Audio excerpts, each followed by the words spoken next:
여러분 반갑습니다. 여러분의 멘탈 전도사 천만수입니다.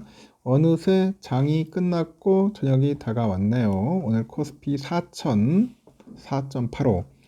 좀 아쉬움이 많아요. 장중에 4,059까지 갔었는데 완만하게 기울여서 빠지는 모습입니다. 마지막 종가에 훅 빼더라고요.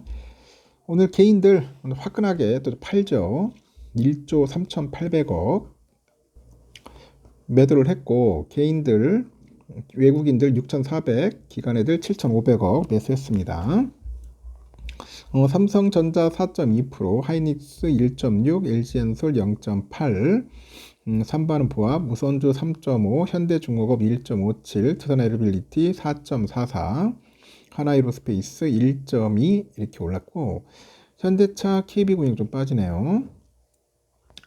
그리고 코스닥은 2.37%, 코스닥이 흐름이 더 좋네. 외국인 기관 사고, 개인들 1229억 매도. 알테오젠 2.39, 에코프로비엠 1.1, 에코프로 4.79, ABL바이오 4.36, 펩트론 15.4, 레인보우 1.8, 리가캠 2.4, HLB 0.1, 삼천당 제약 2.9, 파마리서치 6.71% 올랐습니다. 이렇게 뭐 오르는 종목도 있고 떨어지는 종목들도 꽤 있습니다. 그리고 해외를 볼까요? 중국 상해지수 0.4, 그 심천종합은 0.76% 빠졌고 홍콩 항생 0.02 강보합, 홍콩 H 0.08 좀 빠졌습니다. 일본 니케이 오늘 2.65% 불기둥 때렸네요. 그리고 대만도 3.18% 불기둥 갔습니다. 이렇게 막 날아다니네요. 또 보니까 환율은 1469.30, 국제금값 4061.10, 달러인덱스 100.2를 가리킨다. 비트코인은 1억 3,699만원, 이더리움 450만원, XRP 3,164원 하고 있다는 거 참고하시면 되겠습니다.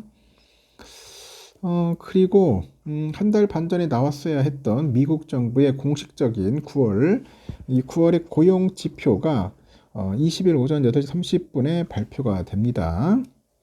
이미 두 달 발표, 하여튼 이 두 달 지난 그 과거 데이터인데 그 약화하고 있던 미국 노동시장의 흐름을 파악할 수 있게 해준다는 점에서 투자들의 폭발적 관심을 끌 것으로 보이는데 이 고용 지표는 특히 AI 호황과 함께 미국 증시의 랠리를 이끌어온 양대 동력이죠. 금리 인하랑 직결된다는 점에서 중요합니다. 최근에 미국 증시가 조정받은 것은 AI 버블 우려가 고조된 한편으로는 다음 달 금리 인하 전망이 낮아진 것이 원인이었어요. 금리 인하 기대가 다시 높아지려면 고용 지표가 이 부진하게 나와야 돼요. 부진하게. 하지만 고용 지표가 너무 악화됐을 경우 이 경기가 급격히 둔화되고 있다는 그런 불안감이 커지다 보니 오히려 증시에 타격을 줄 수 있다. 다우존스가 이코노미스트를 대상으로 조사해 보니까 지난 9월 비농업 부분 취업자 수 5만 명 늘었을 것으로 전망이 되네요. 우리는 지난 8월에 2만 2천 명에 비해서 고용 증가폭이 소폭 늘어난 건데 지난 9월 실업률은 4.3%, 지난 8월과 동일한 수준을 유지했을 것으로 예상이 됩니다. 지난 9월 시간당 평균 임금 인상률은 전월비 0.3%로 전년비 3.7%로 지난 8월과 같았을 것으로 관측이 되고 20일에는 지난 9월 고용지표와 함께 지난 7월과 8월 고용지표 수정치도 함께 나옵니다. 지난 9월의 고용지표랑 지난 7, 8월 고용지표 수정치 모두 시장이 생각하는 것보다 다소 긍정적인 흐름을 보여줄 가능성이 있다. 그러면서도 하지만 크게 개선된 것은 아닐 것이다. 언급하는 분도 있고 이번에 고용지표가 노동시장의 현황을 파악하는데 조금은 도움이 될 수 있지만은 여전히 시계가 뿌연 안개 속 같은 상황이 계속되고 있다는 점 변함이 없어요. 특히 오는 12월 9일에서 10일 열리는 FOMC 때까지 10월과 11월 고용지표는 발표되지 않을 것이기 때문에 연방준비제도는 최신의 데이터가 없는 상황에서 통화정책을 결정을 해야 돼요. 미국 노동통계국에서 10월과 11월 고용지표를 오는 12월 16일에 함께 공개하겠다고 밝혔습니다. 원래 11월 고용지표 발표일은 12월 5일이었어요. 근데 또 10월의 실업률은 연방정부 셧다운으로 가구 조사가 이루어지지 않아가지고 집계되지 못해서 발표하지 않는다고 설명을 했네요. 이렇게 노동시장의 흐름을 보여주는 구인과 이직 조사 보고서가 오는 12월 9일에 9월하고 10월 데이터 통합이 돼가지고 공개가 됩니다. 제롬 파월 연준 의장은 지난달 FOMC 기자회견에서 불확실성의 수준이 매우 높을 때는 움직이는데 신중해야 한다는 논리가 성립될 수 있다. 안개 속에서 운전할 때는 속도를 늦춰야 한다. 이렇게 언급을 해요. 19일 공개된 지난달 FOMC 의사록에는 연준 위원 다수가 12월 금리 인하에 회의적이었던 것으로 나타났고 최근에 연준 인사들의 발언도 12월에는 금리 인하를 유보해야 한다는 신중론이 좀 있더라. 그리고 경제는 만연한 불확실성의 기간을 혼란스럽게 지나가고 있다. 셧다운 기간이 길었기 때문에 노동시장이 어떤지 뚜렷한 윤곽은 내년 2월 초가 돼서야 알 수 있을 것이다. 이렇게 언급하는 사람도 있습니다.